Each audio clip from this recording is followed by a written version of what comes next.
Ladies and gentlemen, boys and girls, children of all ages, we welcome you tonight to the Exceptional Conservative Show live from the nation's capital, where we are not ashamed of the good news of conservatism, for it is the power of liberation. First to the Republican, and then the Democrat, who is justifiably a socialist in disguise. Ladies and gentlemen, today is a big day because there are so many announcements I have to make. And one of those big announcements happened to be because of Dan Butcher. Well, two from Dan Butcher. Dan Butcher publicized on Pundit Press Media my essay that I purported last night, and it has received a wealth of attention. So much so that the mayor refused to show up to the event that I happen to be at tonight. Just a coinky-dinky. You are listening to the most influential urban conservative talk show in the world. I like to say that. In addition, there is a gentleman in Virginia Beach, Virginia, who is responsible for this do. I want to thank him. Calvin of Made Men Barbershop, Virginia Beach, Virginia. I'll be giving out his number throughout the course of this week, later on this week, but I just want you all to tell Calvin he did a wonderful job underneath this hat, the Exceptional Conservative Show hat. There are so many things I want to announce and talk about tonight. At 9:10 p.m. Eastern Time, we will have a great friend of ours coming on the air with us, Pastor Shannon Wright, who is the head of the Open Heart Closed Case campaign in Baltimore, Maryland. She'll be joining us, and she will be talking about some big deals that we'll be working on to help raise money for the campaign. We are growing by leaps and by bounds. There will be no end to what we have to do in order to bring about change in urban America. Ladies and gentlemen, you know how we open up every show. It is the best way of opening up shows, and I'm going to do it tonight with some kindergartners, K3 kids, reciting the Pledge of Allegiance.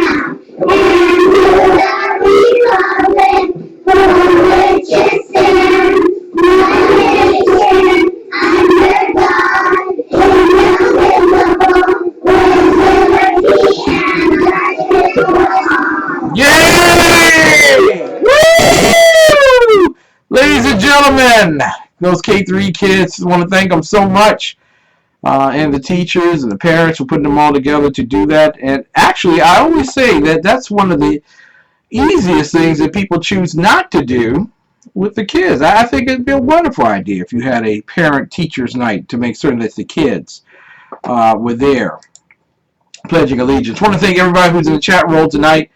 Of course, the beautiful and brilliant Mary Brockman, who is my bouncer. If you dismiss her, if you disrespect her, you disrespect me, and you will be dismissed from the chat room. Virtually what it means when we say dismissed. So there you go. Also, the most beautiful woman in all of radio, Kel Fritzy, is in the chat room tonight.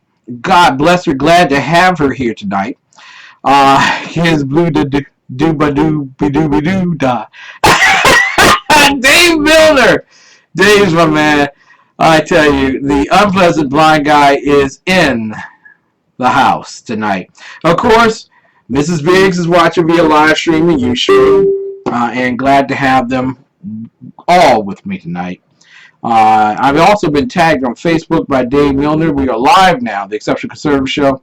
And I know a lot of people were upset, miserably upset, because yours truly went out there and just started swinging away. We didn't have to wait for the new round to begin. We started swinging before the bell was rung. And part of that swinging was the blog that I recently did called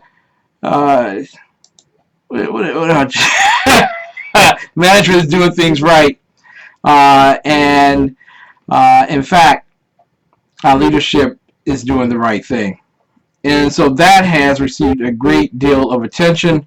I want to thank the great people in all of these particular countries who have taken the time out. Thanks to Pundit Press Media's Dan Butcher for putting it out there as well. I want to thank everyone for these particular countries: Indonesia, Finland, China, Canada, Afghanistan, Singapore, France, Germany, Slovakia, and of course the United States of America. All of them have gone to the Voice of Liberty to read the essay. And in fact, when you look at that particular essay, in the history of our program, in the history writing on the blog there, this in 2 days went from being the least read to the third most read blog I've ever done in 2 days. So apparently God wants me to continue to write, and I'm going to continue to write at the encouragement of my wife as well. And many people were taken aback by the fact that I recited to the individuals who support the mayor. And I want to talk about someone who chimed in last night and her thoughts on gun control. And her quote is this: "You have a mayor who hates guns. If it was up to me, we wouldn't have any handguns in District of Columbia. I swear to protect the Constitution and what the courts say, but I will do it in the most restrictive way as possible." Well, the courts say that gun control is unconstitutional. But you don't leave that for her to decide. She'll decide that for you. She's done it even before the courts have, that virtually because she hates guns, you can't have one to protect yourself. And tonight, also, a little bit later on, I want to go over an item that I think that every woman should have for Christmas in her purse. Yeah, if you're waiting. Since you're all out there Christmas shopping, besides the upcoming events and things that we're going to be talking about over the next 3 days for the Open Heart Closed Case campaign, I really believe that you should have a laser gun in your possession. I really do. And to even the score. It doesn't have to be a gun. You got a laser gun. But of course, in the District of Columbia, that's deemed illegal. We'll talk about all of that.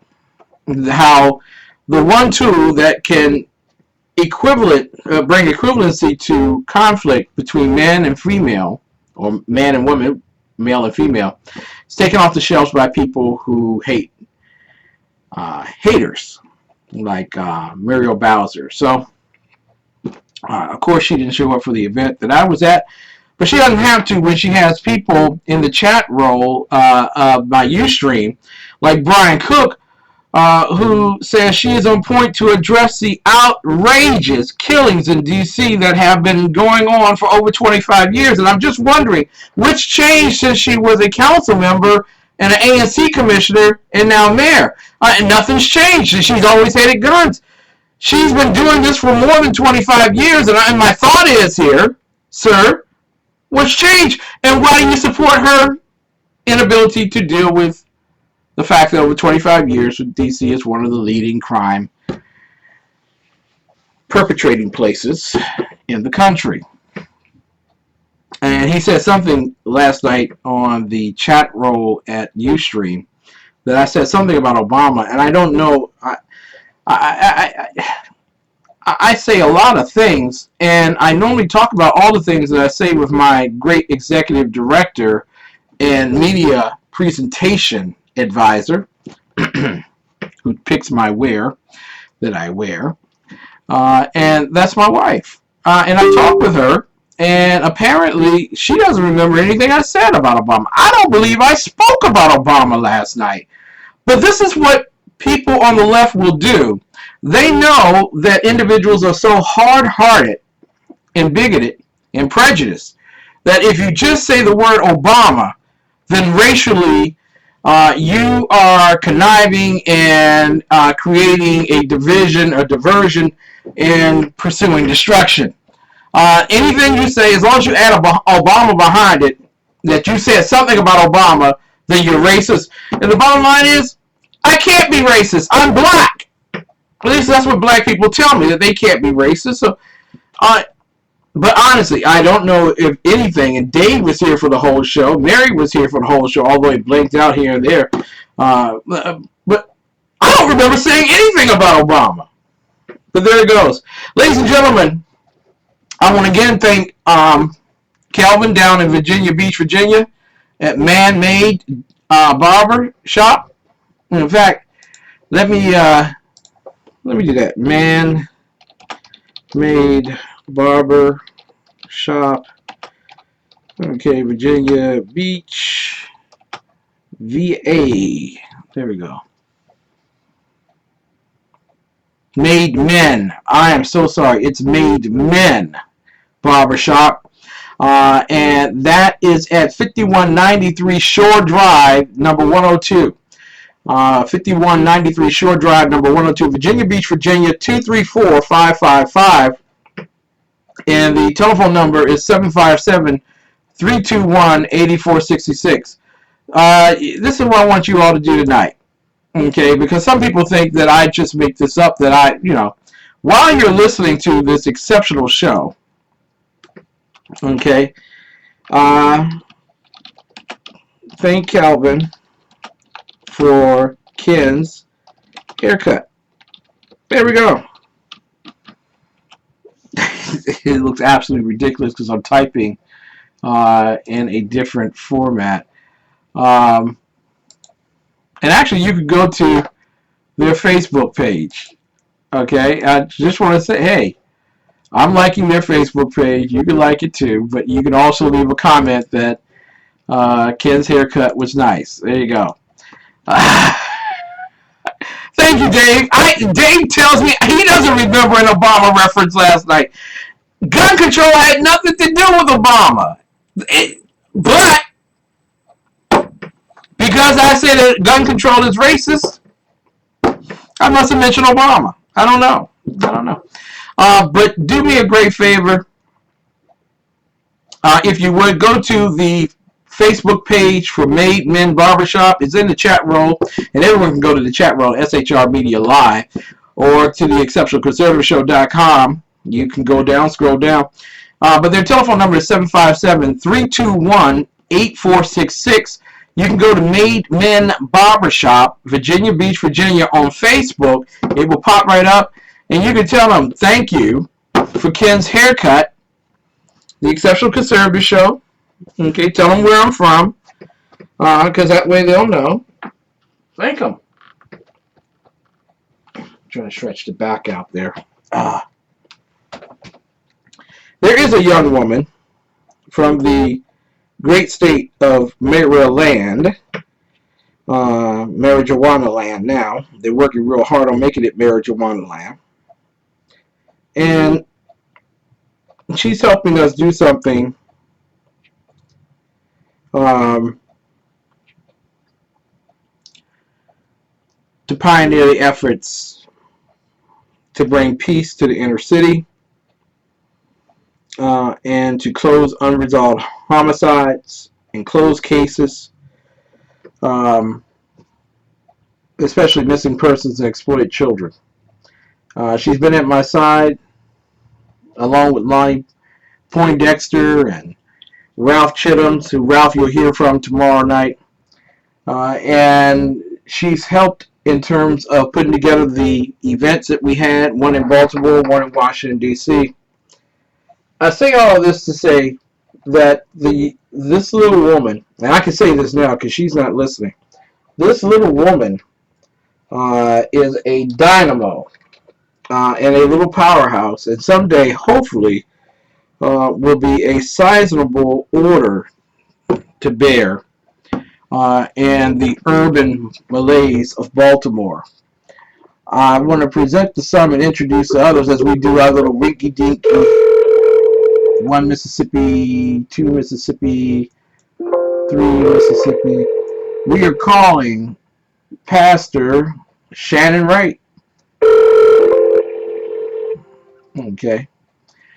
Good evening. Good evening, Pastor Shannon Wright, Baltimore, Maryland. Open Heart Closed Case Camping. It's a great honor and privilege to have you on the air with us tonight. It's an honor and privilege to be here, and I am honored to be a part of your world.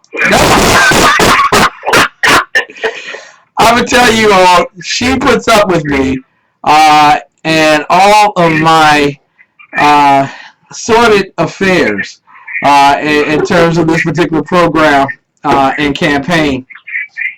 And if I could ask you just to turn the mic down just a little bit, because I want everyone to hear your bubbly, beautiful voice. Is that all right? There you go. See, I said something nice, and that's good. That's very good. So here we are. First and foremost, can you tell everyone about who you are and why you decided to work with me on this particular campaign, Open Hearts Closed Case? Wow. Besides the fact that you were dragged into it. So. Well, there's that.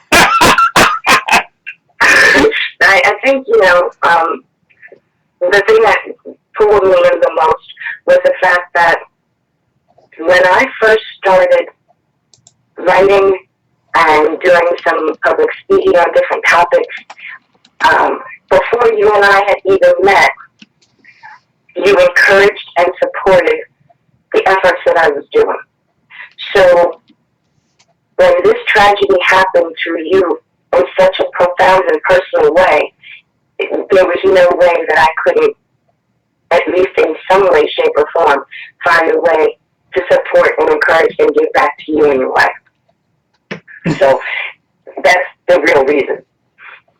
Well, we appreciate you and Mike and all of your family and your great son who stands in your steadfast and makes all the cookies and all the great cooking and stuff, and you take the credit for it.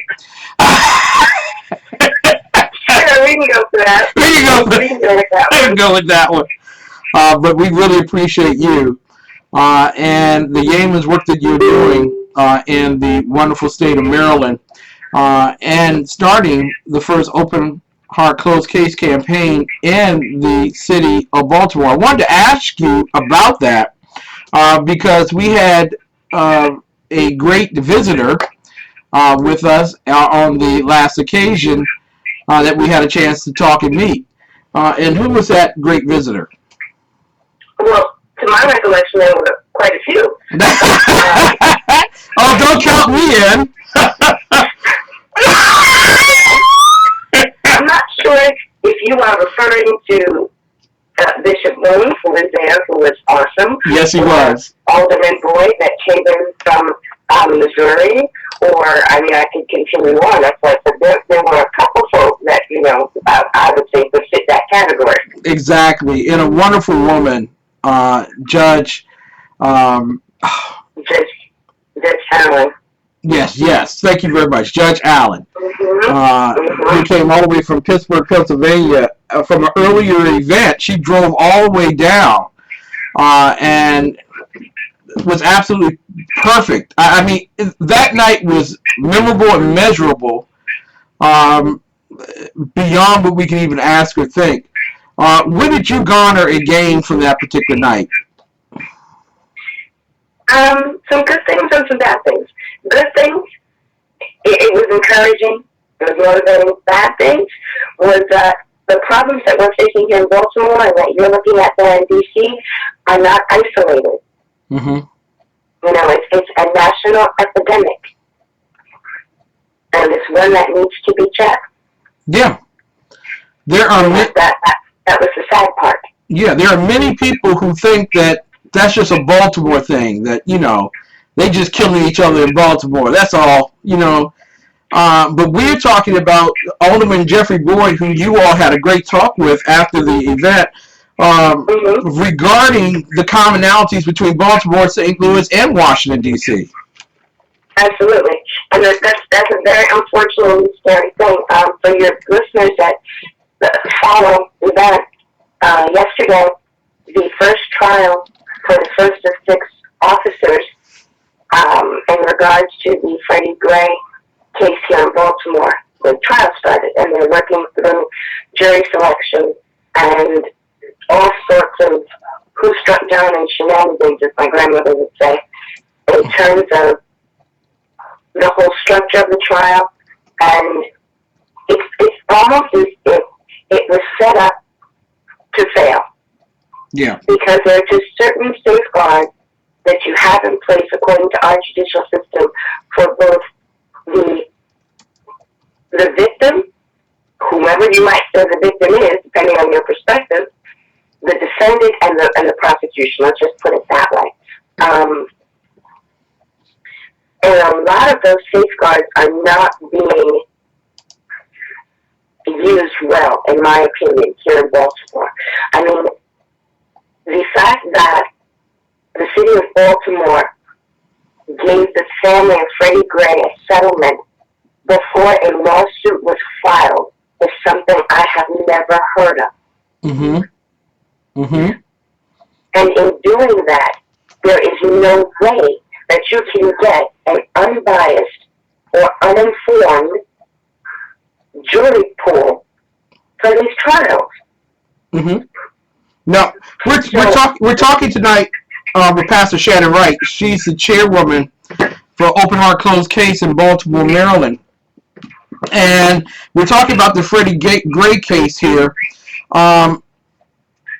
There is a question here about that civil settlement. That it was done so craftily by the twins, the super twins in Baltimore, how they activated their powers to make certain that the family received almost $6 million in settlement. Doesn't that bias a jury when a civil case has been resolved, not implicating anyone, but there must have been a guiltiness somewhere in there in order for them to make a settlement so quickly? Well, see, civil usually comes after criminal because criminal proves guilt, which goes to culpability, which goes to degree of expectation in civil.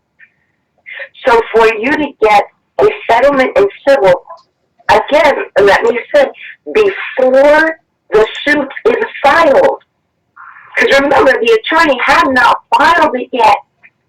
So for you to get a settlement before the suit is filed, before a criminal trial can take place, is really, hopefully not a new precedent, because it takes the entire jury pool. It puts out perceptions and impressions and interpretations.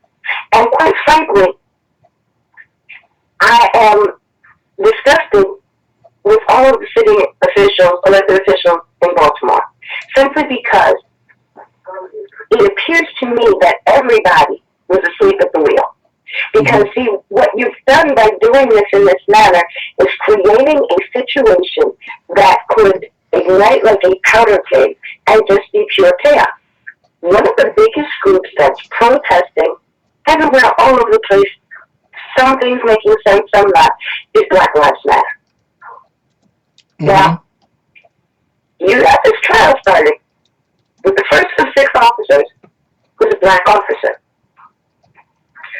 So the way this is set up, it's going to confuse people.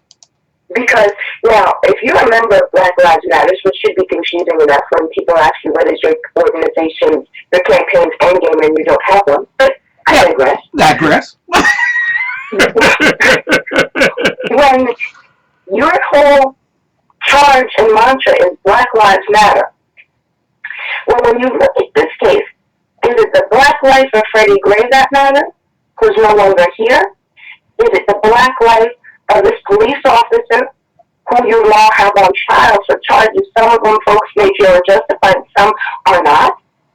Which Black Lives Matter? Mm-hmm. So Baltimore now becomes a situation where you've got folks sitting on the sideline talking about how they're going to get some popcorn and soda and just sit back and watch. Wow.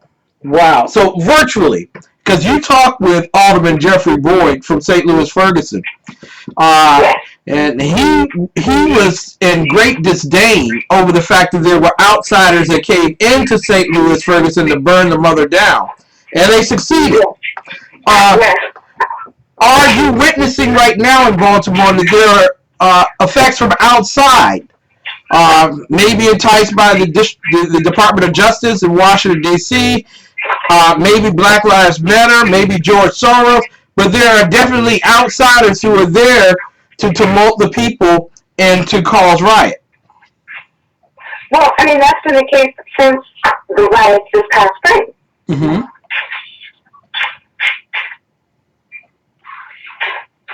That's been the case since then, when Black Lives Matter made their presence known in Baltimore. But again, in terms of that specific group and organization, which Black Lives Matter? Mm-hmm. And it really comes down to that question because, when Black Lives Matter came out, there were folks that came out on the other side and said, all lives matter. Yeah. And see, to me, this is a case of all lives matter, even though it is a black officer accused of killing a black person. But you got to look at this. I mean, with these groups, that some of them are really just in town to antagonize. What is their end goal? Is it just to disrupt? Mm-hmm. And if there is a goal, it should be clearly stated and articulated. And it's been a long time from the riots in April to now this first trial in December. Yeah. Now, so at some point, there needs to be an unveiling of what the game plan is. I agree with you, but two questions, and I got to ask. Well, I'm going to run out of time in this first segment, but I want to ask you when I come back. First and foremost, isn't Black Lives Matters emboldened by the fact that the Chicago police chief resigned today? And on top of that, does it make a difference that jurors in Baltimore will not be sequestered for the Freddie Gray trial? We're talking tonight with Pastor Shannon Wright, who is the chair of Open Heart Closed Case, Baltimore, Maryland. We'll be back and we want to talk about the Freddie Gray trial and also what proposal this great woman has for helping us support the campaign that's changing the hearts and minds around the country. We will be right back with more of that right after this. Hi, my name is Chris Brown. I'm the executive chef of the restaurant, and today I'm walking through some of the meals that we prepare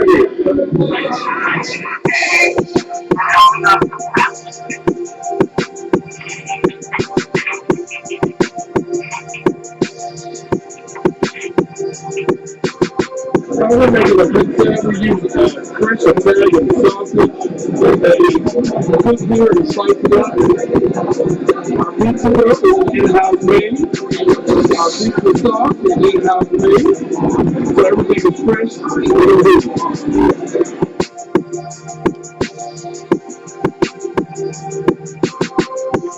This is our Thai curry chicken. The sauce is made with coconut milk and a Thai red curry. It is juicy chicken thighs as well as some mixed vegetables, served with jasmine rice and pita bread.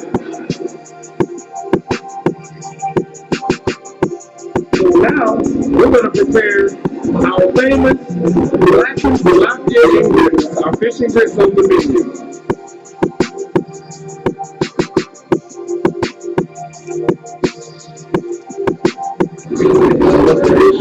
And our meal will be complete.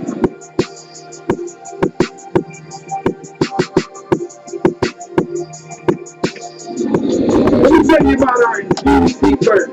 We keep the spice up just a little bit with our infused sauce. We start off with 80/20 USDA ground chuck, hand patty burgers, like half a pound of burgers, and we're going to grill it to perfection. After I flip the burgers, we add the sauce and let it cook on into the meat.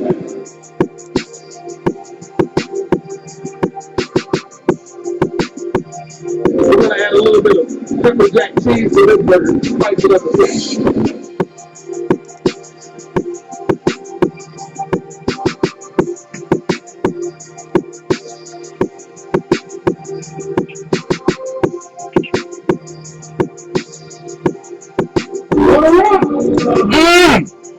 Ladies and gentlemen, that should have been my burger. It should have been. 6339 Allentown Road, Temple Hills, Maryland, 20748 301-449-9000. Ladies and gentlemen, infuse.com is the place to be to get your food and to rejoice so graciously. Hey, I put that rhyme together just by myself. Ladies and gentlemen, so good. Infuse restaurant. Gifted even. Someone once called me that. 301-449-9000. Put your order in tonight for great food.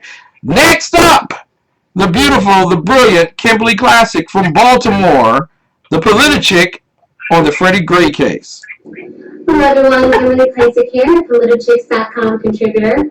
Today I'm going to talk a little bit about the Freddie Gray case and that state's attorney that has no idea what she's doing her job, Mary Mosby. Yeah, you see, I just want to break this down as simple as can go.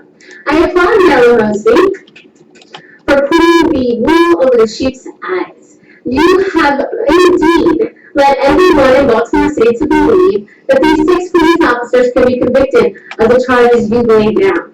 Unfortunately, Mary Mosby did what you call crowd control. She and Mayor Rollins Blake wanted the riots to stop. So what did she do? She over-indicted all 6 police officers, especially charging 2 with murder. This isn't murder whatsoever. So what we're going to see is an acquittal. As usual, here's a state's attorney that overcharges to please the crowd because she is an activist rather than a state's attorney going by the law, and we're going to have an acquittal. The same thing we saw in the George Zimmerman Trayvon Martin case. So what they've done is they've calmed the storm short term, but they've created a long-term mess.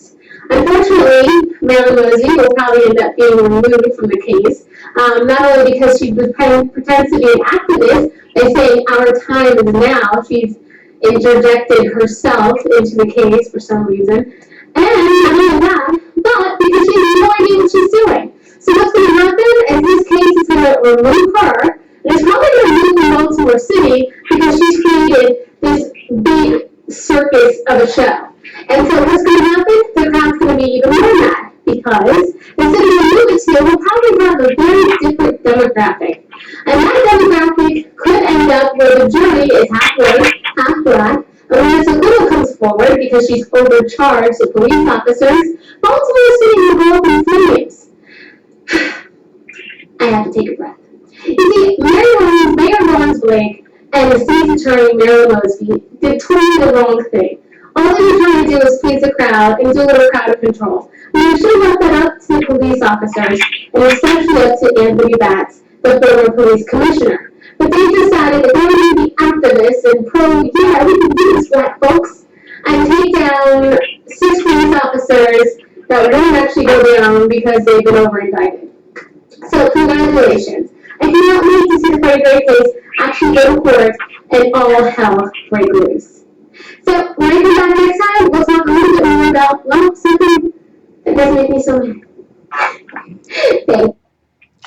Kimberly Classic, forgive me, Mosby Mosby, forgive me, and Rollins Blake have screwed Baltimore City and Freddie Gray. Ladies and gentlemen, we welcome you back to the Exceptional Conservative Show live from the nation's capital, Washington, D.C., with my very good friend on the air with me tonight, Pastor Shannon Wright, who happens to be the chairwoman for Open Heart Closed Case in Baltimore, Maryland. Kimberly Classic says that this is all, Classic, forgive me, says that this is all set up for a bonfire. Do you agree? I'm just waiting to see who's going to throw the first match. There you go.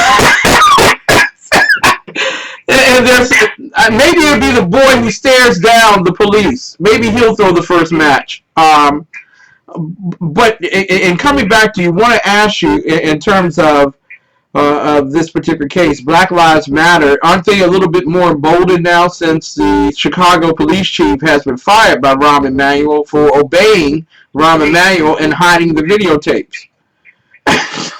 Well, somebody's got to take the blame. It's not going to be Rahm Emanuel. Let's just be clear about that. Part of his job description is to have somebody on his staff whose job is to cover his posterior. And sometimes that position has to take one for the team.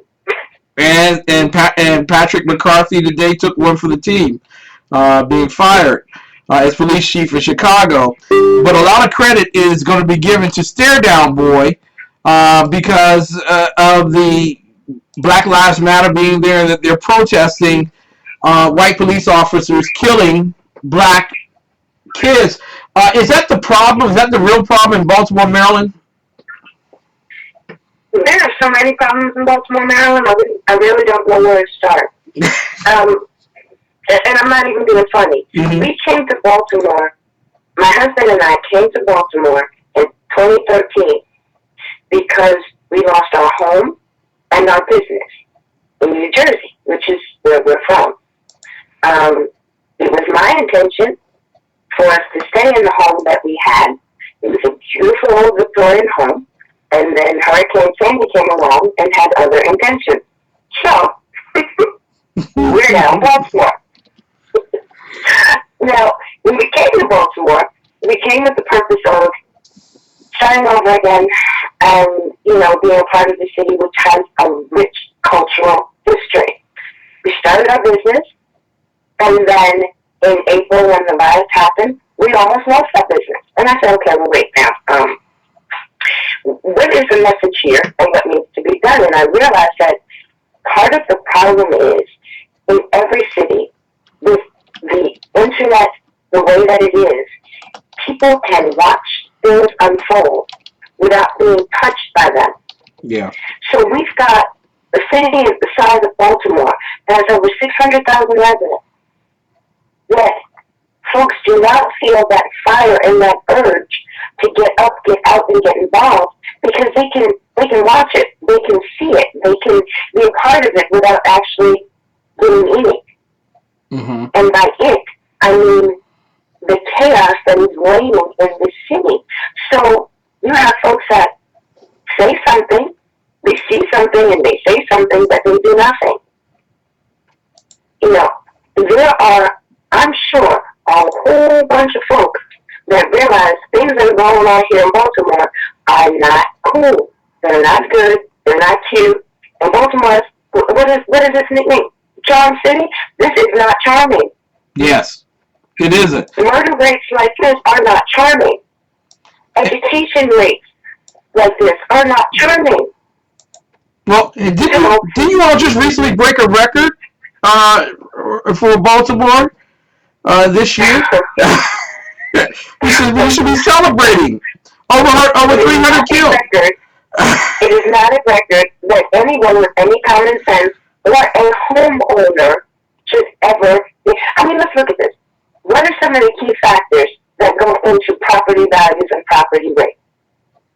I would think being in the top 5 for murders and homicides throughout the country would not be a great lead factor for your property value rate. Nah.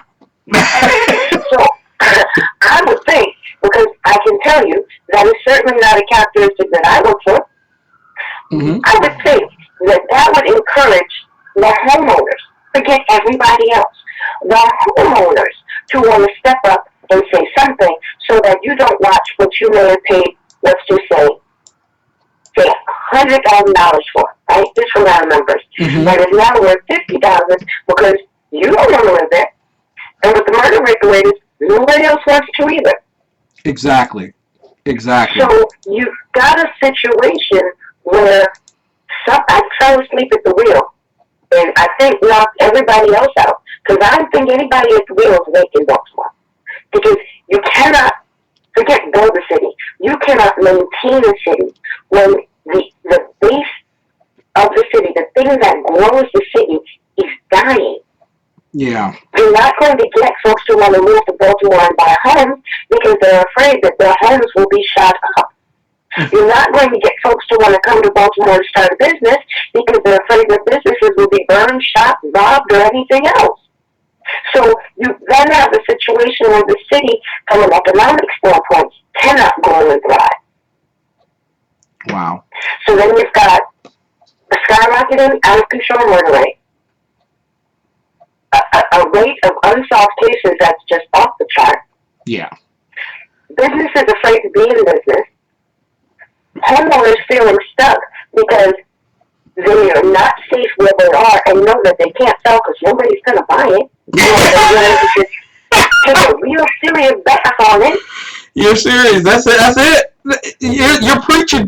You are preaching serious there. Listen, who's going to buy a house in North Baltimore? It ain't happening. You can't give it away. You can't give it away. You know, the intent in Baltimore was to create a safe, and I'm gonna be really, I'm gonna tell you now, because I don't know what kind of a delay you have, but I'm gonna keep it clean, but I'm gonna be like, take a page from Donald Trump for a minute. When you have a city that the only greeting that makes any sense and will have papers is meth, crack, and everything else welcome, you got a problem. You got a serious problem. Wow. You got whole areas, blocks of Baltimore that have been burned out and abandoned from the riots in the 60s. And now you add to that whole new blocks of stuff that's been burnt out from these riots this past spring. Who in their right mind, with the exception of an investor speculator, who again, remember I said right mind, because that's questionable, would want, as a family, as an individual, forget it, a speculator, but what kind of family or individual is going to say, hey, honey, let's move our kids to Baltimore, but let's make sure the life insurance is paid up first. You're absolutely right. That really needs to be the conversation. Well, the property is too cheap, honey. Yeah, but they won't learn how to read or write, and they might get shot before they get out of elementary school. Exactly right. Now, exactly right. Who wants to be there in that? And can understand, I'm very sensitive to your situation, and I know not but for the grace of God, it could be me. We raised 4 kids. Mm-hmm. And some of them, I swear, have been a challenge to our Christian spirit from the dawn that the sun rises till the sun sets. But you've got to give thought to where it is. When you are in a situation and you're there first, and then the situation happens, that's one thing. But can you tell me who in their right mind, joyfully, with a spirit of joy in their hearts, moves into the chaos? No. Nobody. People don't do that. People ain't doing that. And in fact, Baltimore has lost over 200,000 people in just the past decade. People are leaving Baltimore, and it ain't because they're getting great invitations outside. It's just simply not a very safe place to live. And we talked about that last night, where people don't feel safe. They don't want to live. They don't want to worship, and they don't want to buy and sell. They want out.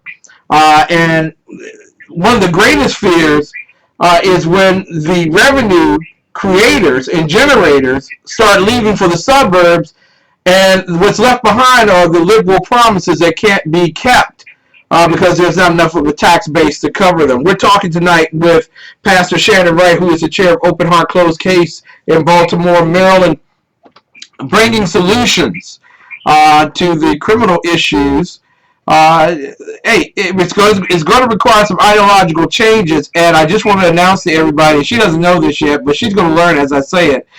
For the next 3 nights, Pastor Shannon Wright will be with me at my side here on the show in the first hour. She didn't know that, and she'll talk with me after the show probably, but I won't answer the phone like I normally do.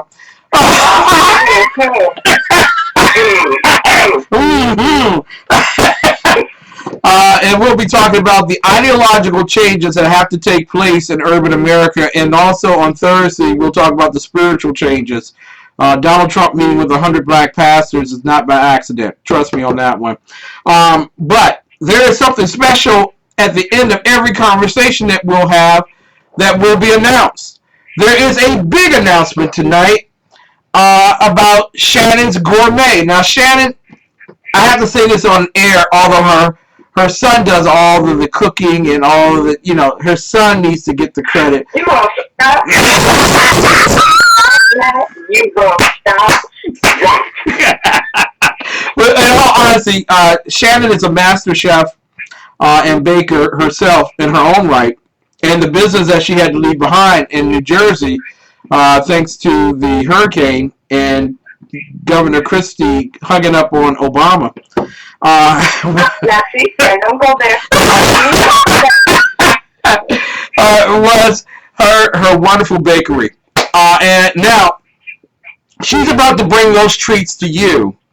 And we're going to pump this 24 times 12. Every day I'm going to be talking about this because I want to raise money so that we can expand Open Heart Closed Case. We're getting ready to do that in ATL. I'll make sure that we have a big announcement on that next Monday.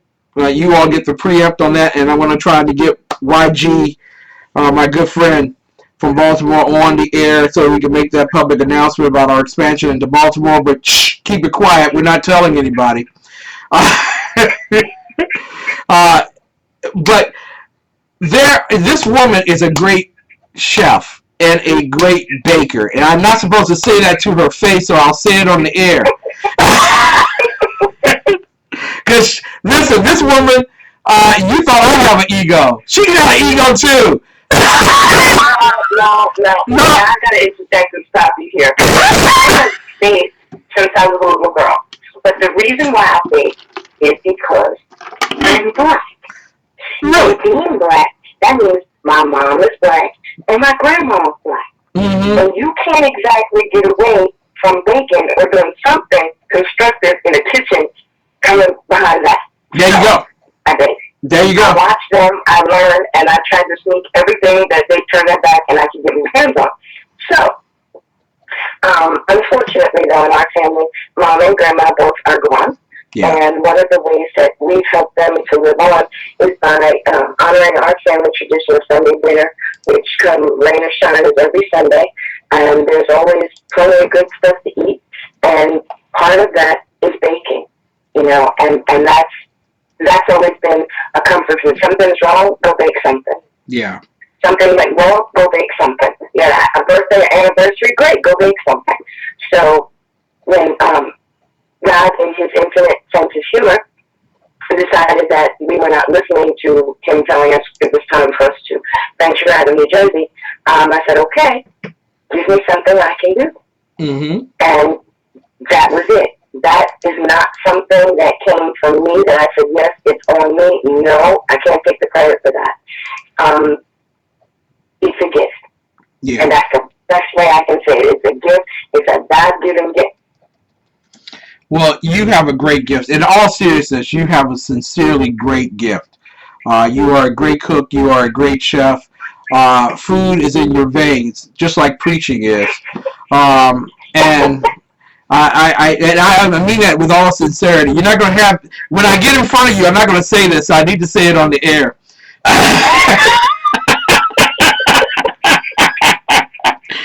But in all seriousness, you are just a wonderful cook, and we are blessed by what you're getting ready to announce to us. This, the first of 3 announcements that will be coming over the next 3 days. But this one is very special. because you made a very special cookie for me and my wife, and I want you to tell everyone about that. But first, make the announcement. Well, every year in December, we do 12 days of Christmas, which for us is 12 days of cookies. And we do, like I said, we do that every year. We started that as our way of being able to fund what we do, which is called Nana's Kitchen every year. And we do giveaways and we do drives, and we try and help folks that have a little bit of rough time during the year.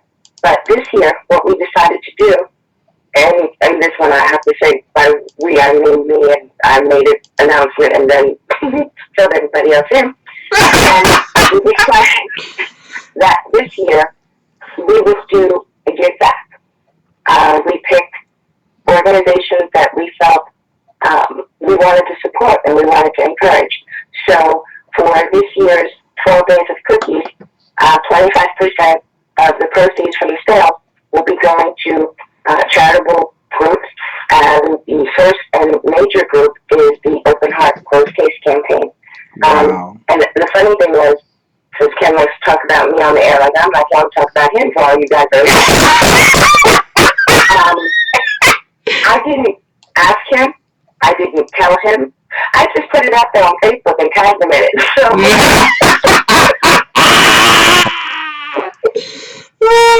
he has been talking about a need to do some fundraising to be able to expand his mission mandate and be able to help more families and prevent more families from going through a lot of the things that he and so many others have been through.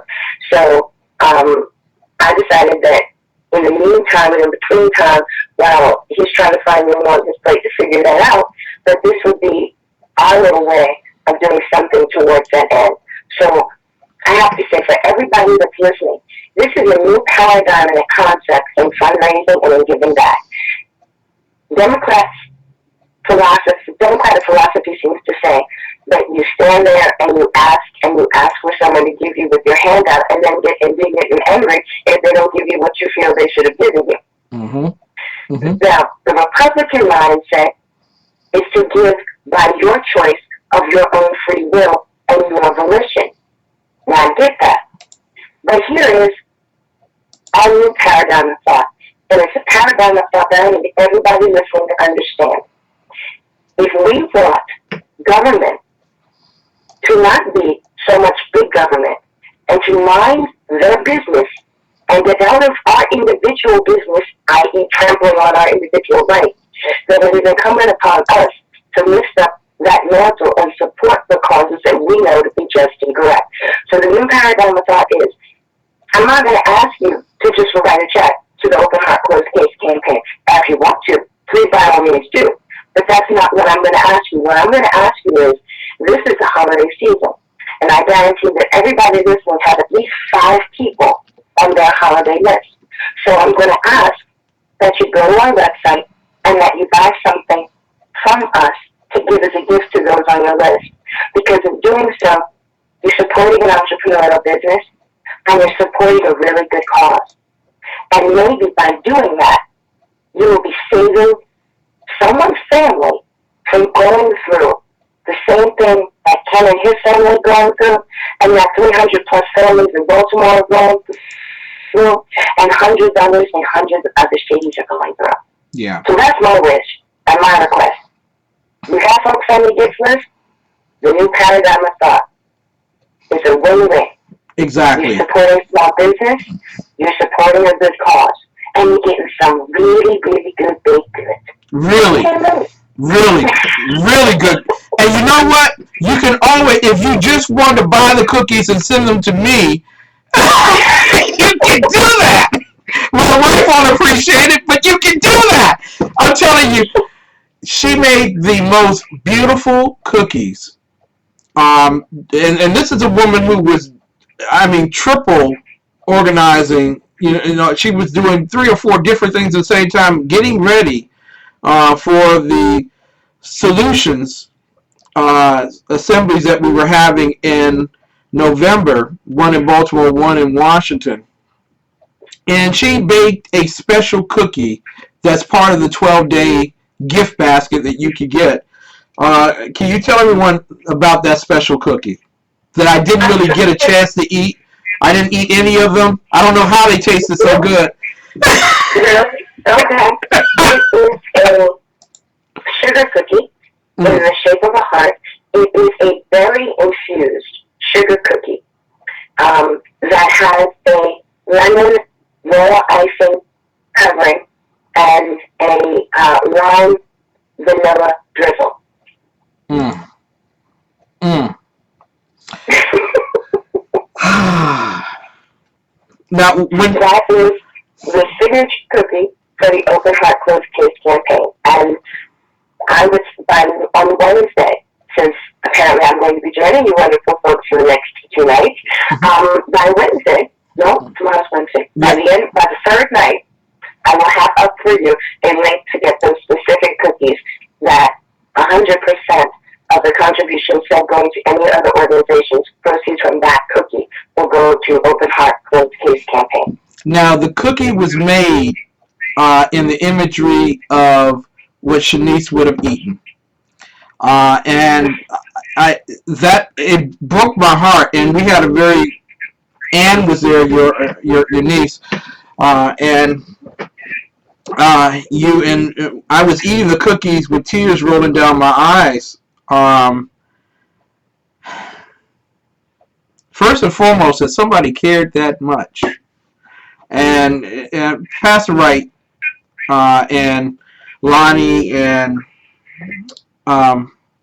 Ralph and so many others who are really in my close circle of friends understood what my wife and I were going through, and publicly what I was going through when you have political leaders that don't feel any embarrassment or any withholding in character stand before you after your wife gets an award, or at least the presentation, and say that you don't understand why some people get more attention than others. We've been going through a whole lot from people trying to save people's kids. And to sit there at that table and see this woman and just working her fingers to the bone and present that cookie with a beautiful heart on it, it took my breath and took my heart away. And I just want to thank you for that night. It was a healing night for me as well. Although I didn't have any cookies, as I may take. Sticking with that one. I'm sticking with that one, and no one's got proof. I ate them cookies. Them cookies were good. and I was close to the kitchen too. I would have eaten all the other ones that were in the kitchen. Yeah. You know, that cookie, that really came about specific for you and for Open Heart Closed Case campaign. That's really where that came from. But there are other flavors that we want folks to just enjoy and share with their friends and family, knowing that when you close your eyes and eat a cookie, the calories don't count. They don't. Remember, I said that. That's right. They don't. That's the secret. You gotta close your eyes when you eat the cookie. And you know what? I may not be a doctor, but I have one. And I'm telling you that really is true science right there. Pastor Shannon Wright, we want to thank you so much. We are putting out for everyone in the chat room right now how you can go about ordering the cookie. If you don't want to order the cookies, or you prefer something else, you can do that. That's fine. That's wonderful. But please let the world know that this particular opportunity is here for us to raise funds and treat it like the Girl Scouts. Heck, they come out and they sell a whole lot of cookies. For cookies, this is just the first of 3 big nights of give backs, really, from Shannon's Gourmet. There is a bigger announcement tomorrow night, and on Thursday night, an even bigger announcement. And so we want you to get fat, plump, and enjoy Christmas. It'll make you happy. Everybody deserves a happy Merry Christmas. Happy endings. Everybody. Happy endings for everyone. God bless you. And let me just tell you, we have something for everyone. We even created this year a gluten-free vegan brownie that does not taste like cardboard. You had to throw that in for my wife, didn't you? What is that again? A gluten-free vegan brownie. Now I have to order that because you said it on the air. I have to order that. It was somebody gave us on a challenge. I said, whatever it is that you want, we can do. And they said, okay, can you do vegan? And we said, sure. We'll play around with it. We'll develop something that tastes. Because they said, can we do gluten-free? And we said, sure. They said, can we do both? And I said, I'm telling you, Mary in the chat room says, no wonder you asked her on the show. That's right. For the next... Thank you, everybody. I need to go to a quick hard break. Shannon, God bless you. I will see you tomorrow night, 9-10 p.m. We will have a big announcement then. But everyone, please go to Shannon's Gourmet and make certain that you order some cookies for a friend, for a family member, for yourself. Help us raise funds to expand our Open Heart Closed Case. God bless you. We will be right back with more of the best in urban conservative talk. Yeah, I'm going to go with that one tonight. More of the best. In fact, I'm going to say we are the most influential.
and we welcome you back to the most influential urban conservative talk show in the world. Yes, it's the Exceptional Conservative Show, live from the nation's capital. We are not ashamed of the good news of conservatism, for it is the power of liberation, first the Republican and then the Democrat.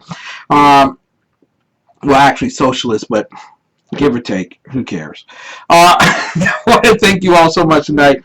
This is Tuesday night. You know I look forward to Tuesday nights of all nights, most importantly, because we get a chance to talk with JANIS Hall of the J Hall World Report. Ring-a-dingy 1, ring-a-dingy 2, ring-a-dingy 3. She brings the international current events of the world to the kitchen table. There we go.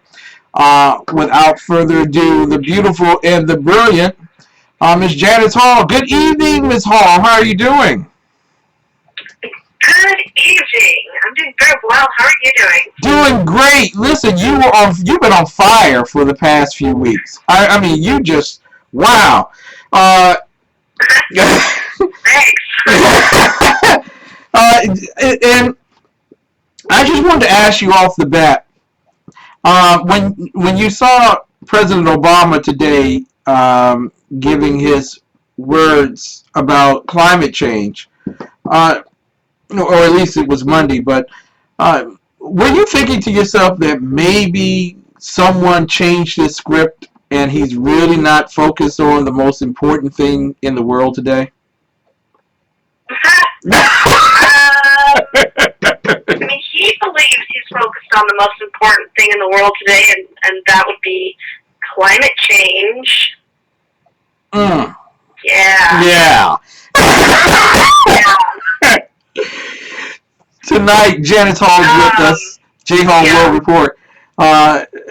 The President of the United States has talked about climate change, and there 37,000 scientists have already signed a treaty or declaration that there's no such thing as man-made climate change. And yet, we're being told by this administration that 95% of all scientists agree that there is man-made climate change.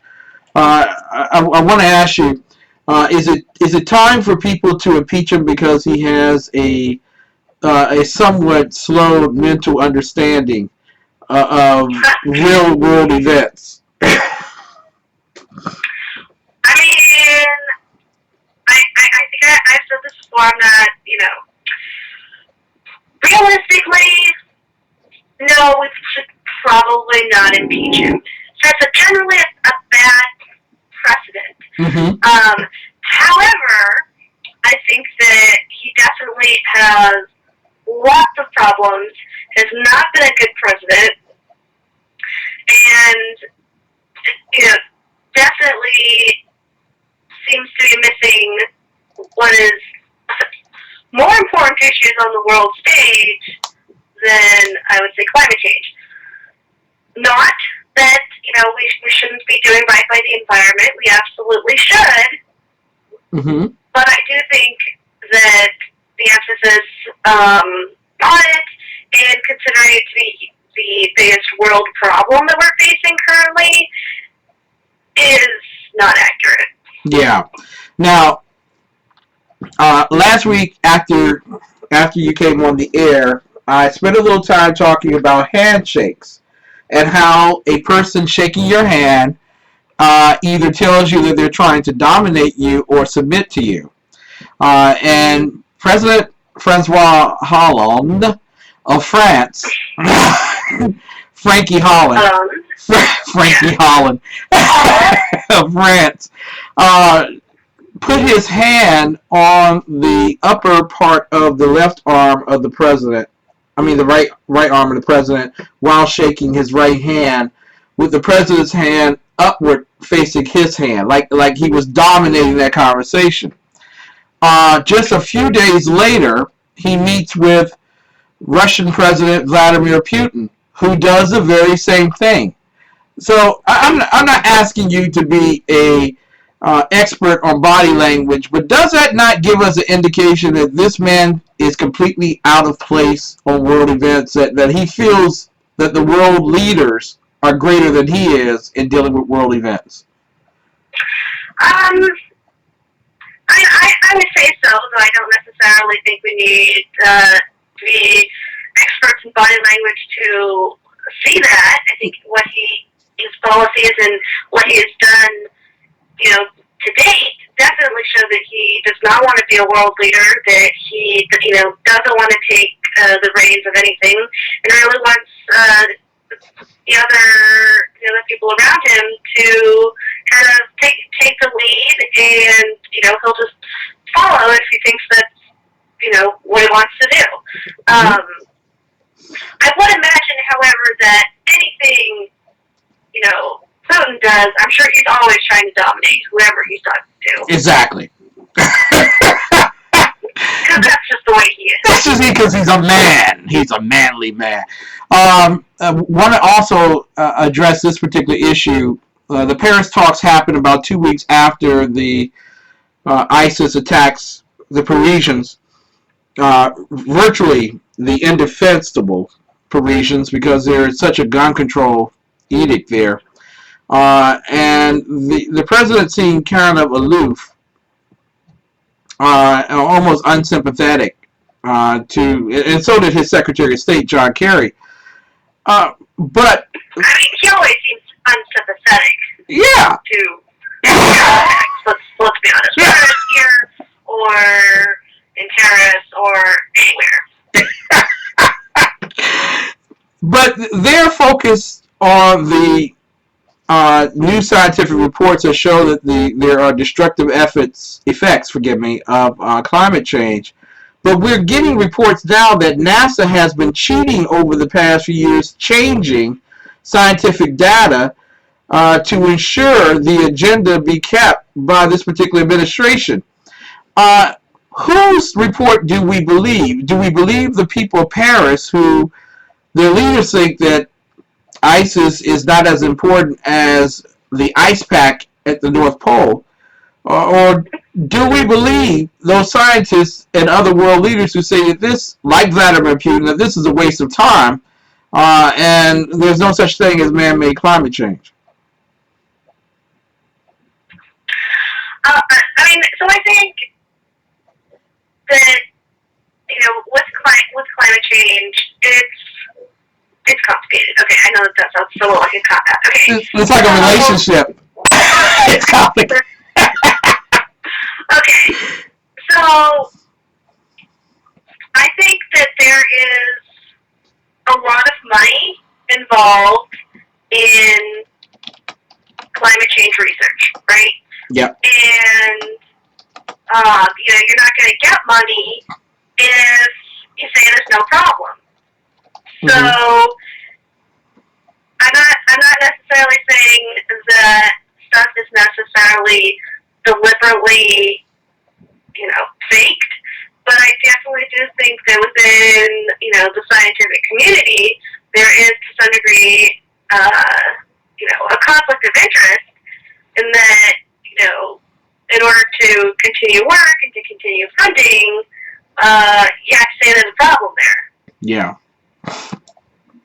I want to quickly move to another topic matter for you, but in the end, the agreements that are made, whether in Kyoto or Copenhagen, however way you wish to say it, and now Paris, all these things are non-binding, but you mentioned the fact that a lot of money is being tied up into this. Would that be money better spent on national defense and letting Europe spend its money on defending itself? In Europe's case, yes. They probably should be spending their money more wisely and perhaps on defending themselves against terrorist threats.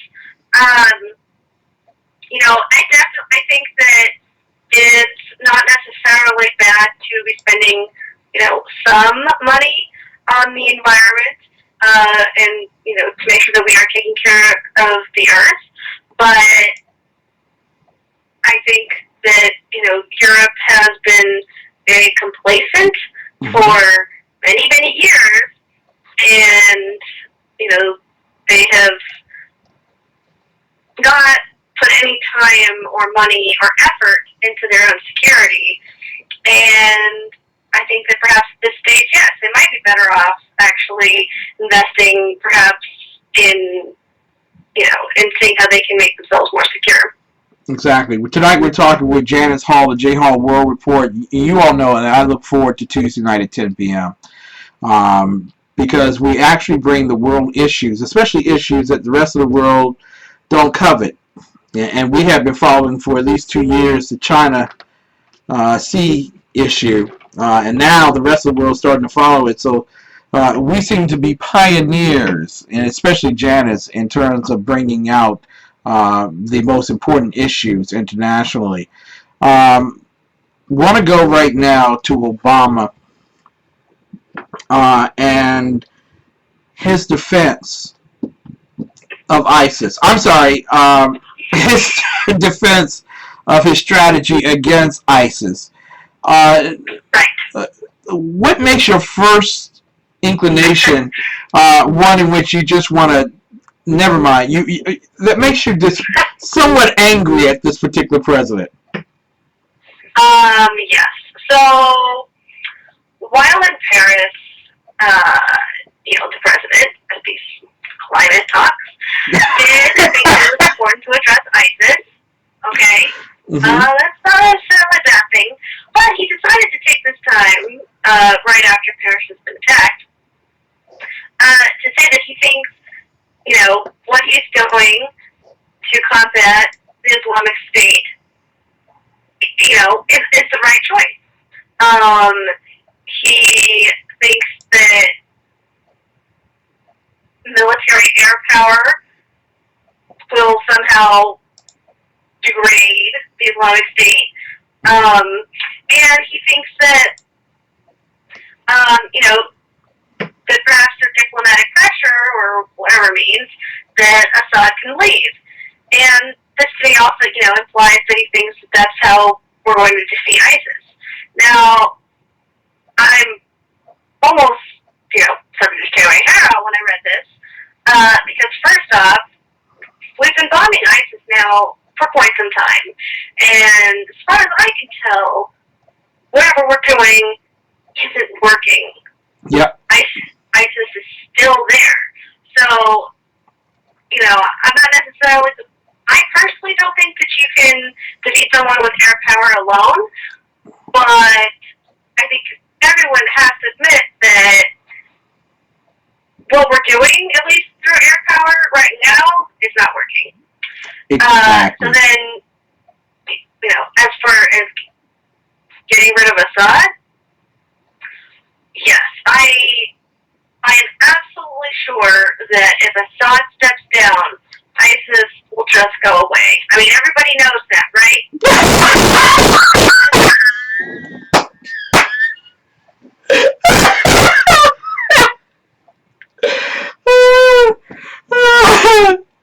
Everybody in one state is just waiting around, trying to get rid of Assad. And then once that happens, that'll be the end. Peace comes. I don't know, but I don't think that's going to happen. No, it's not. It's not going to happen.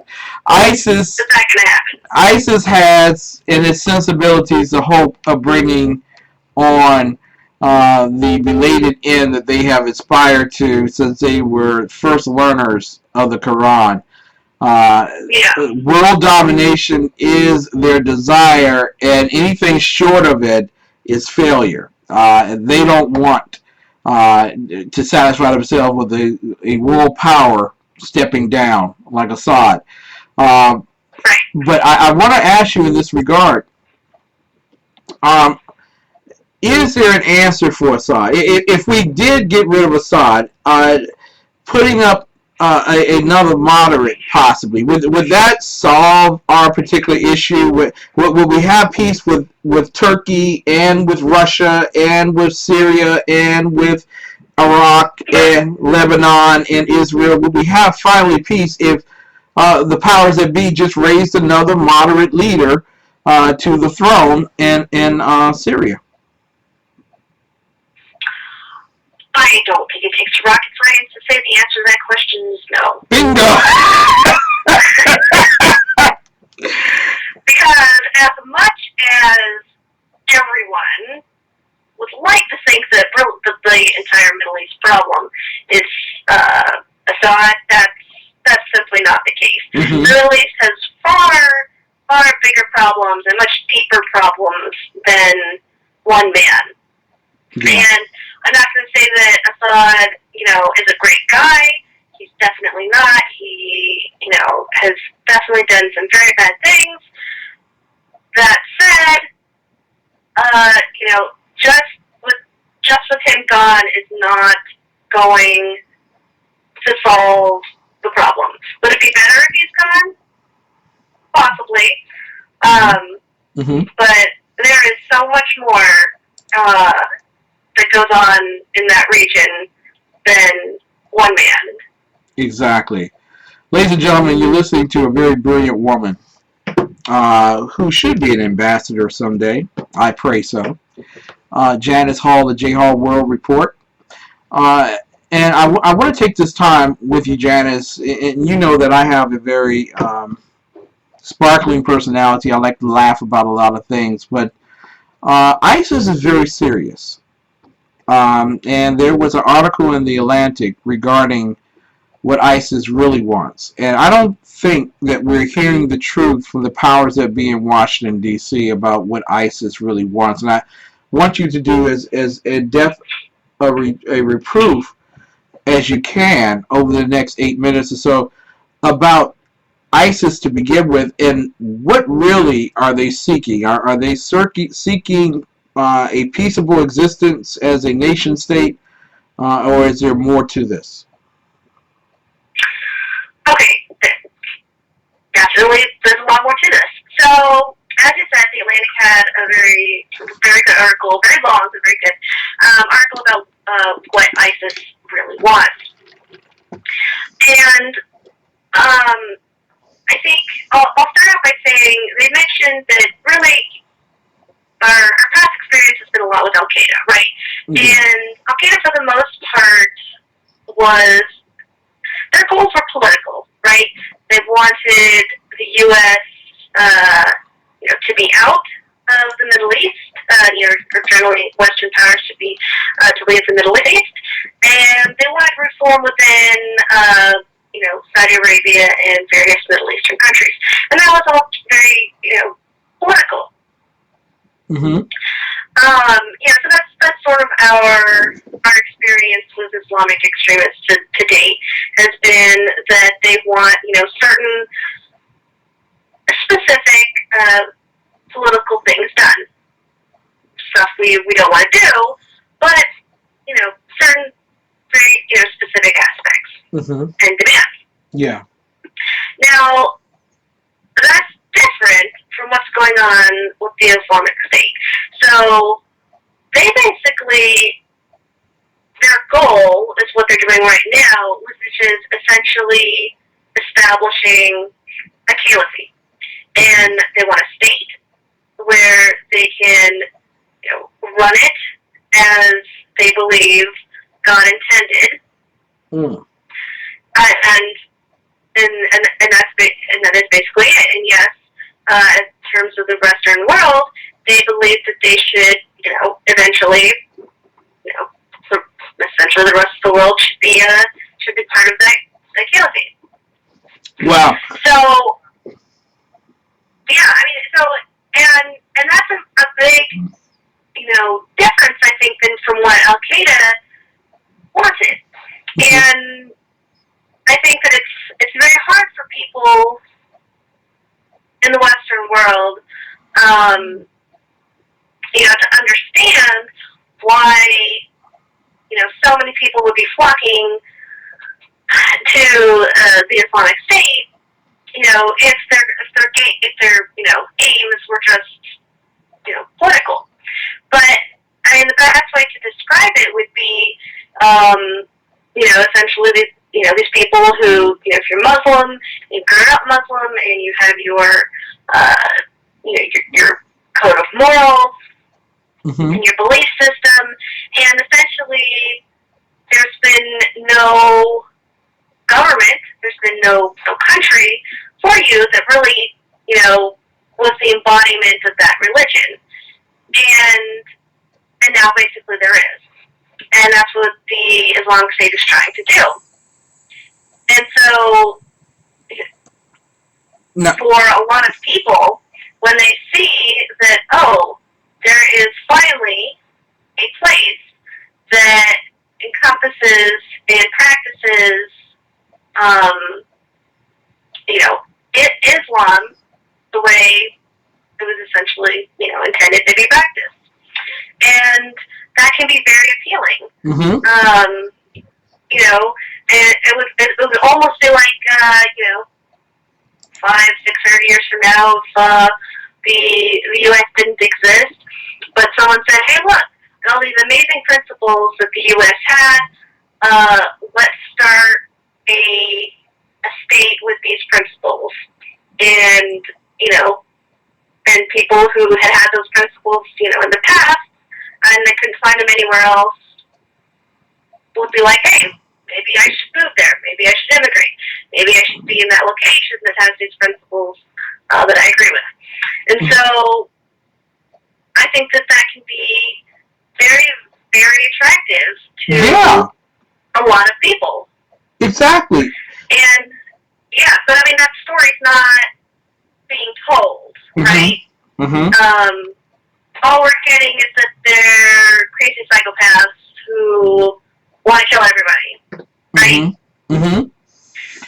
And we're not getting the full picture that they're organized, they're a state, they have plans, they have goals, they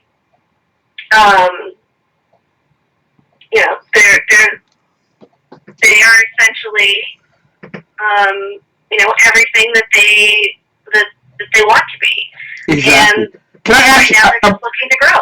I want to ask you this because I was reading the article, and this is one of the problems that both administrations had.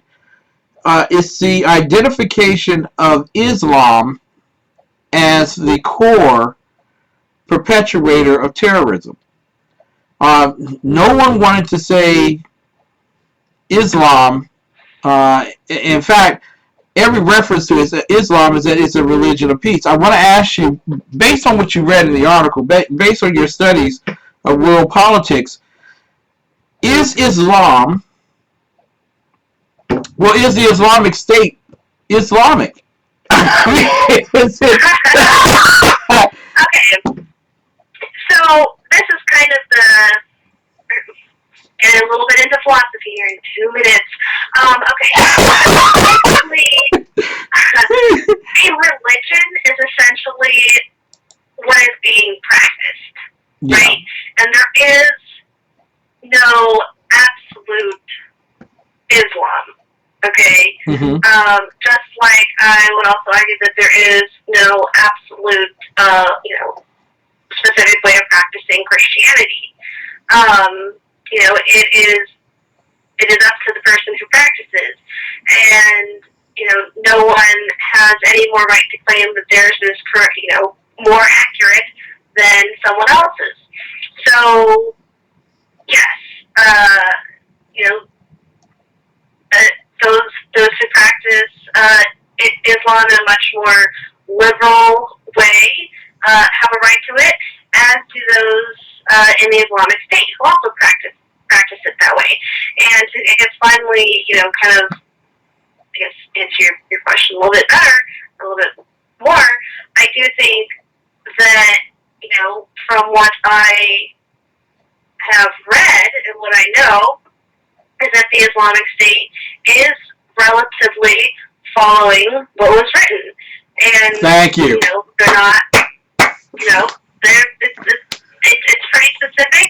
They're following it. I mean, one could argue that there's a lot of stuff in the Bible that, is very specific. But generally, Christianity has taken a much more liberal view currently on everything. Mm-hmm. But yeah, they're basically They They're following it as it was written. And exactly. because they believe that is the literal interpretation is correct. Wow. Listen, Janice, I always enjoy having you on Tuesday nights because you actually do bring world events down to the kitchen table, and especially being elucidating in terms of this particular issue of ISIS, especially when the world around you tells you that you shouldn't be. You need to use these very blasé, universal terms to keep the peace. The bottom line is until we approach honestly our enemy, we defeat our own selves. Uh, Janice, what is one of the big issues that will be dealt with this week that you think that we should keep our eye on? Oh, okay. Well, I'm still going to be watching Russia and Turkey. We didn't talk about it specifically today. Mm-hmm. But we'll see how that goes. I mean, we haven't started World War III yet. I still don't think we'll start World War III yet. But Russians are still running. Things are still running a little hot over there. Let's just say that they ain't talking. No, there's still a lot of bad blood happening. Janice Hall, the J Hall World Report. Thank you so much for being on with us. Thank you. Always a pleasure. All right. It's always wonderful to have Janice Hall. Janice Hall is on fire. She's been on fire for the past 3 weeks. Love her indeed. Listen, I want to. I'm so excited about the Shannon's Gourmet donating. I was supposed to ask her something. I was supposed to ask. See, Dave. You should have said ask, like the professor would. Ask her this. Can ask Janice to give an example of one Islamic-controlled nation where women's rights are respected, where there is not animal torture, and where the rights of non-Islamists are equally respected. And that would be Dearbornistan, sir. Dearbornistan, or Detroit.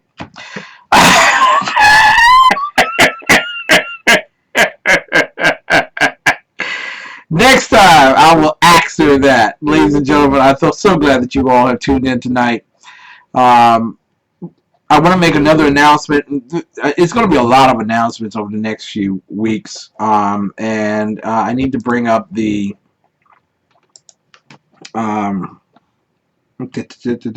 soldiers. Stockings for soldiers. I'll need to bring that up right now. Our staff is working on that.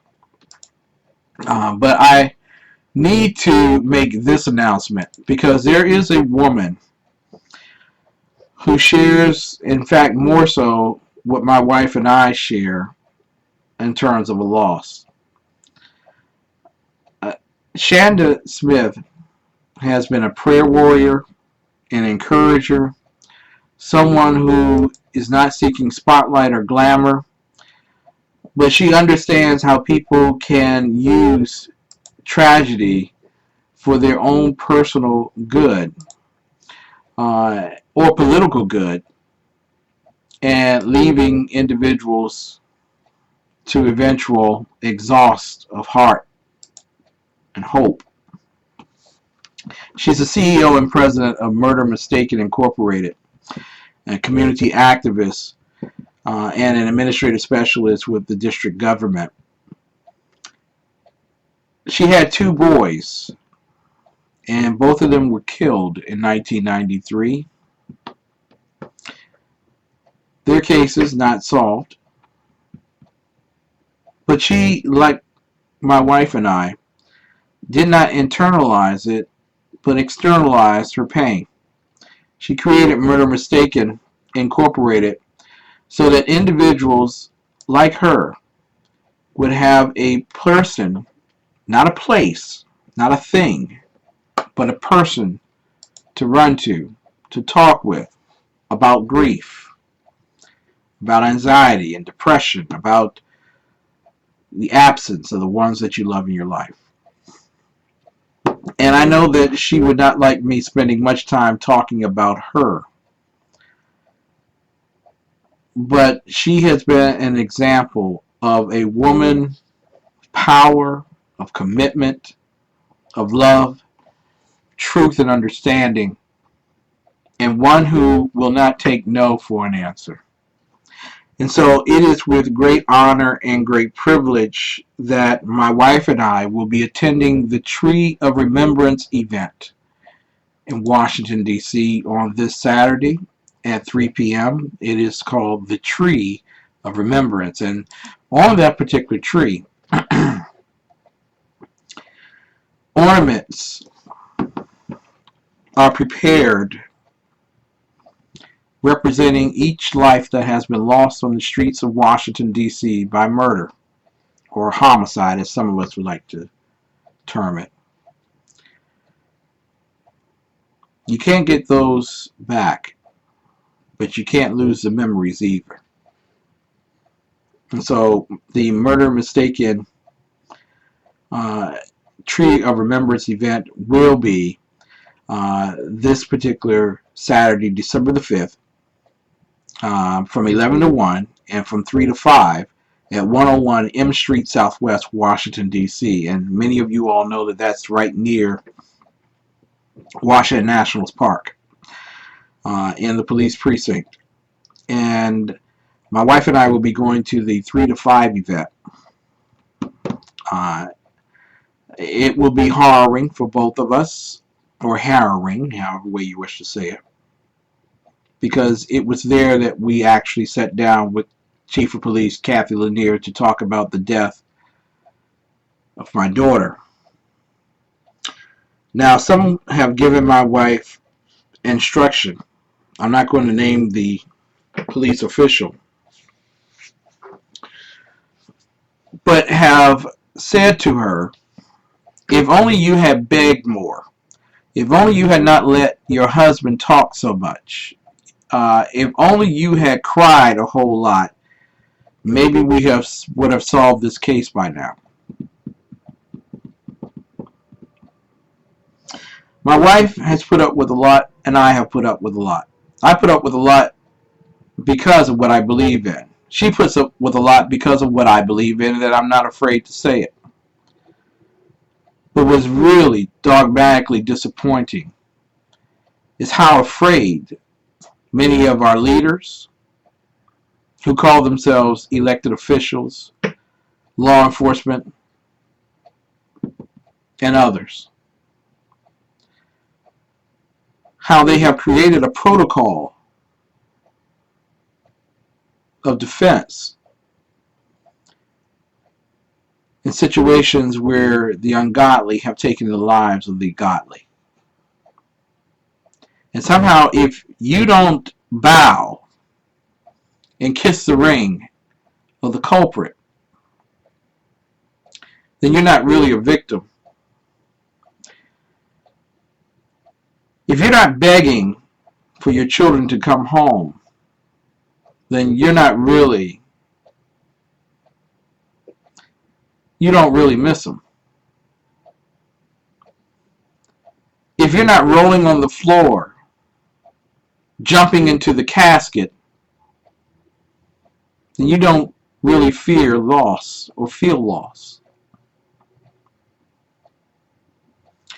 You see, the problem is that we have allowed the world to express to us exactly the way we should grieve.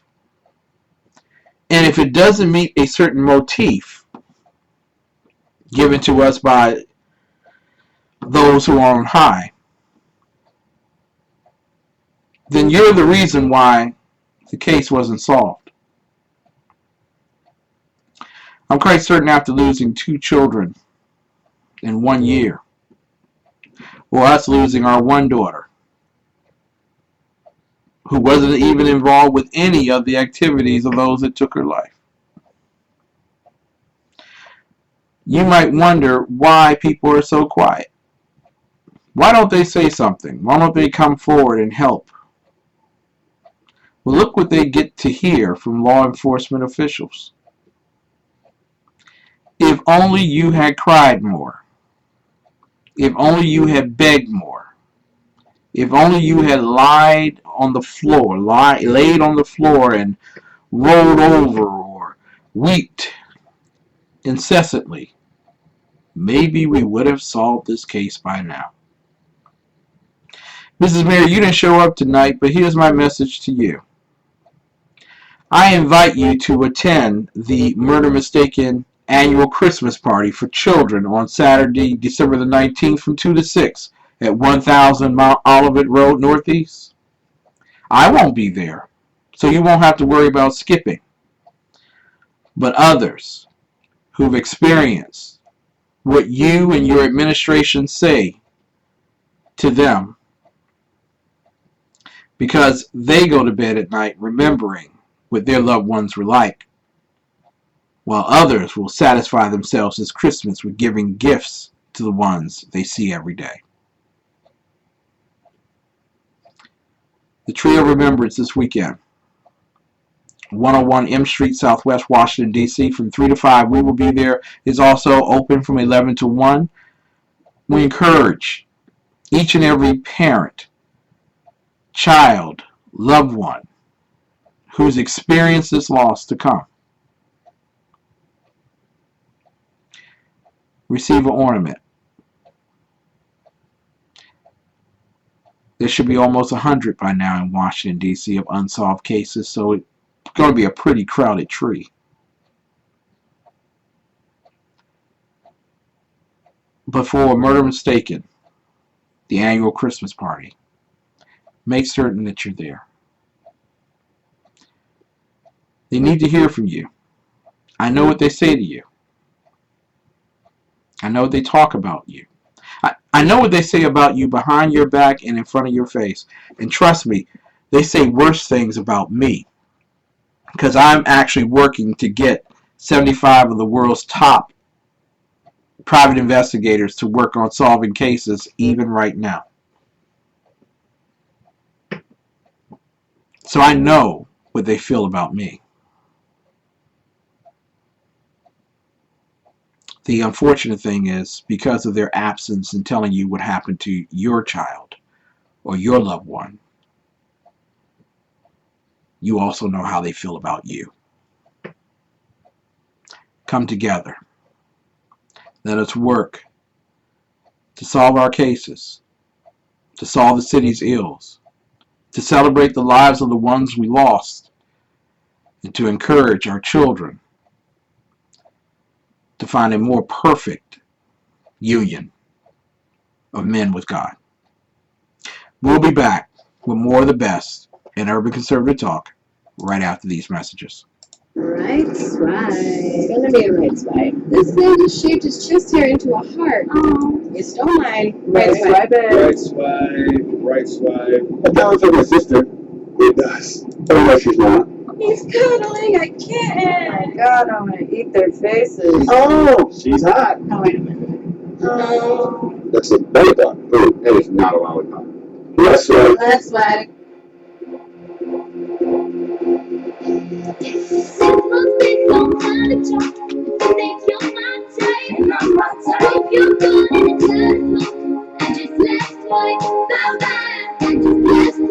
Let's like that. You gotta swipe it left. Yeah. You gotta swipe it left. Let's like that. You gotta swipe it left. System I don't like, so I gotta let's like that. Look at you with your shirt off, flexing. You're buff, but you tough. Hashtag complexing. Yeah, you worked out, you're in shape. Okay, I like the 6-pack abs, now the 6-packs a day. Came across a photo of a green-eyed hottie. Hold on, pretty face, tight waist, nice body. Hottie just couldn't overlook one full fact. She smokes like an old man at a racetrack. And I'm not tight. If you're good and it's beautiful, I just let's swipe, let's swipe. Let's swipe that. You gotta swipe it left. Yeah. You gotta swipe it left. Let's swipe that. You gotta swipe it left. System I don't like, so I gotta let's swipe that. Mr. World Traveler, your trips look expensive. Sitting on a mountaintop looking all offensive. I'm about to ask, how's the air up there? But based on this pic, I guess you don't really care. Like a chicks in the pic, not sure which one's you. Them cigarettes are taking off from 10s to 2s. And one thing's true about your whole crew, none of you Cinderella's gonna be my boo. Smoking with a tiger? Let's like that. While you're on a hang glider? Let's like that. Smoking while acting healthy. Let's like that. Smoking all stealthy? Let's like that. Smoking with a duck face. Let's like that. I don't trust your truck race? Let's like that. Smoking at the prom. Let's like that. Even in a photo bomb? He don't care. Let's like that. You gotta swipe it legs. Yeah. You gotta swipe it Let's legs. like that. You gotta swipe it legs. This is stuff I don't like, so I gotta Let's like that. You gotta swipe it legs. Yeah. Hashtag. I'll never remember you. Hi, my name is Christopher Arnold. I'm the executive chef of the Food restaurant, and today I'm going to walk you through some of the meals that we prepare here.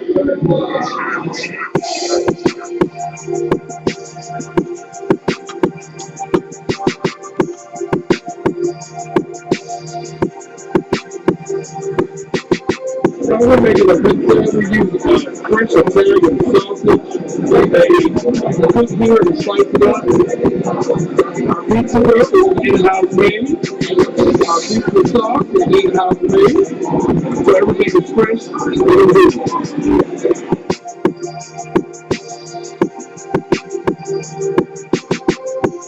This is our Thai curry chicken. The sauce is made with coconut milk and a Thai red curry.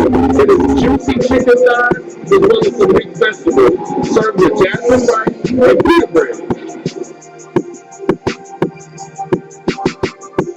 So now we're going to prepare our famous blackened tilapia and grits, our fish and grits on the menu.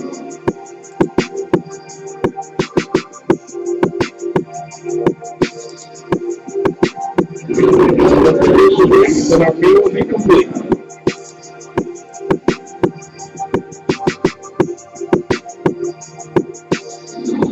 Let me tell you about our infused beef burgers. We keep the spice up just a little bit with our infused sauce. We start off with 80-20 USDA ground chuck ham patty burgers, nice half a pound of burgers, and we're going to grill it to perfection. After I flip the burger, we add the sauce and let it cook on it until it gets a little bit.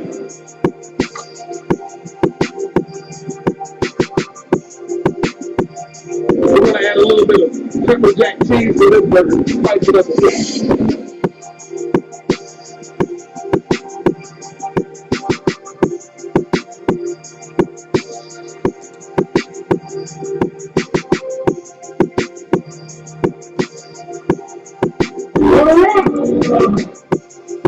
Ladies and gentlemen, there is still time for you to go to infuse.com and reserve your opportunity to brunch with them this weekend. Yes, 6339 Allentown Road, Temple Hills, Maryland, 20748. The telephone number 301-449-9000, 301-449-9000. They cater so that you can have the very best. Infuse. Ladies and gentlemen, you know for a fact the Stockings for Soldiers Delaware Incorporated was founded to help improve the morale and welfare of members of the armed forces of the United States of America deployed in harm's way. They accomplished that mission by sewing holiday stockings and filling them with special items for the troops. Many of the stockings that they are sending are for a specific person with their name on the stocking. For many troops, the gift is all they will receive for the holidays. Now, they're trying to send a touch of home as well as personal message of support to remind our troops that we appreciate all they do for us and to let them know that they have not been forgotten over the holidays. We depend on the generosity of others to help us to accomplish our vital mission. Stockings for Soldiers Delaware Incorporated is a 501c3 nonprofit organization. As such, donations are deductible to the extent allowed by law. Please consult your tax professional for more information. If you would like to make a donation to our community project, please send your check to Stockings for Soldiers Delaware Incorporated, 1911 Folk Road, Folk Road, Wilmington, Delaware, 198 Ladies and gentlemen, I know that we are going into the commercial-free portion of our program. There are only a few moments left, so I don't want to. They need money for shipping. Stockingsforsoldiers.org. Thank you, Mary. They do need money for stocking for shipping those stockings overseas. Mary, I love you. Mary has in the chat room, Ken, I'll never forget what you and Francine have lost. You're always in my prayers. Mary, I love you. Mary's my bouncer. If you diss her, you diss me, you will be dismissed from our network. I assure you that. While Dave Milner is hurriedly working on finishing up his project and still listening, I want to encourage everyone to go to shannonsgourmetbakery.com. That's SHANNONSGOURMETBAKERY.com. I want you to go there, and I want you to help us raise funds, and also for you to get fat, and so you'll have to do a resolution that makes you go to the club, the gym, to work out. But to get 12 days of cookies, there are just so many options available to you, and we are looking forward to the nation taking an active role in helping us raise funds for Open Heart Closed Case. As I told you earlier, we have volunteer leaders in Washington, D.C., in Baltimore, and also in St. Louis. We're about to expand to Atlanta, and we're looking at Charleston and Columbia, South Carolina next year as well, early next year. So we're growing. And as we grow, we're bringing public awareness to the unsolved homicides, their impact on our culture, on our nation, and our hope that you will help us spread the good news, that there is an answer, there are solutions, and that we can make this nation brighter again with a return to God and a purpose-driven leadership in each city that encourages people to solve the cases and to stop the crime. Just that very simple. Now, in Chicago today, the chief of police was fired. He was fired because the heat is really coming up high on Rahm Emanuel, who hid the video and virtually assured himself victory in the election. Remember, last year's election was closer than a lot of people expected it to be, and he had to call in a few great favors to assure that his victory would be secured. Well, part of that favoring was the fact that the tapes that showed the 16 shots going into the young man, Laquan McDonald, and killing him, the 17-year-old boy that he is.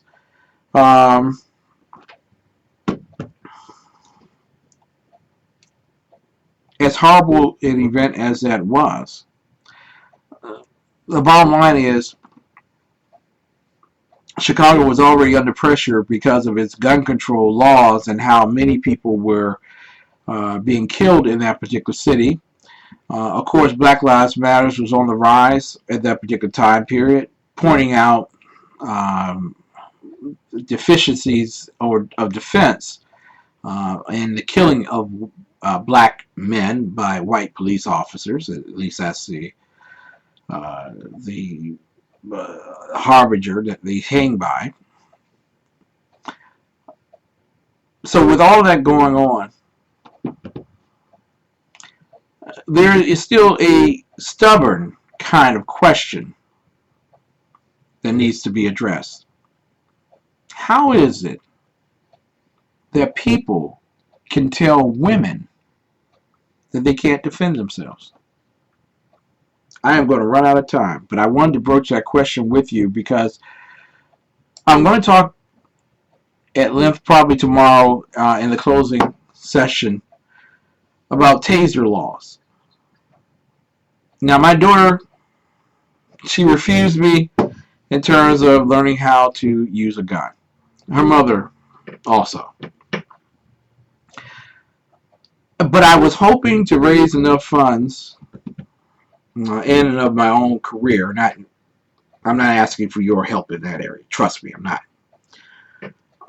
That I could buy them each a taser to protect them. A taser, when used appropriately, will either give you moments to get away from the criminal or stun him long enough where police can respond. For women who don't use guns, for men who don't use guns, what a true equalizer to the criminal who doesn't mind slashing you with a knife or pulling a gun. You would think that people in the District of Columbia would not find women carrying a taser to be a risky proposition, but it is legal for police to have a taser and prohibited unless you can get a firearm registration, which ask Kathy Lanier how easy that one is. The bottom line is a tool that can be used to prevent women from being raped, from being murdered, from being assaulted, is kept from them. And why is it kept from them? Because a woman who happens to be mayor hates guns. We'll talk about that in some depth tomorrow. I want to thank Rebooting Liberty and SHR Media and Pundit Press Media and all of the others on the networks that carry our particular radio program. A gentleman once told me to live bravely so that you'll never die a coward. I promise you I always will. Remember, God has blessed America. Now it's time for America to bless God. We'll be back tomorrow night with Pastor Shannon Wright and more big announcements regarding the Open Heart Closed Case campaign and a talk on taser laws and why they need to be changed so that women can protect themselves. God bless you, and God bless the USA.